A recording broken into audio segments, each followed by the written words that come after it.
Okay, so what I'm going to invite you to do is think about the opportunities that have presented themselves over the last couple of weeks, and then ask yourself if you've taken full advantage of those opportunities.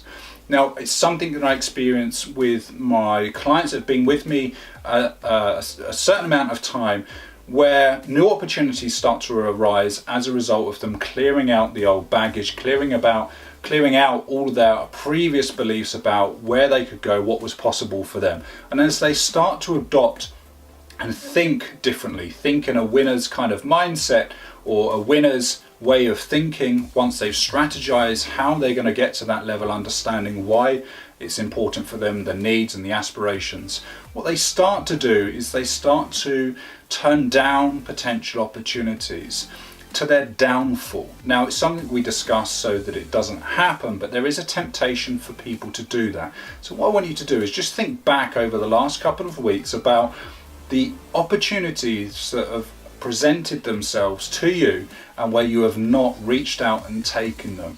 Now, opportunities are being there because there's an aspect of your thinking that you have installed that has said that that is something that you should be accepting. We talk about on the mastery program the reticular activating system, which is a part of the brain which highlights opportunities, highlights things to you that you have put into the brain and thought about as a necessity. Now, the brain is very clever. If you give it a specific goal or highlight something, what it's going to do is show you all the opportunities along the way that support that. Now, later in this program, we're going to talk about legacy and why that is important to you. But what I'm going to invite you to do right now is just reflect back to the past for a minute. Think about the opportunities that have presented themselves to you where you have not reached out and taken them.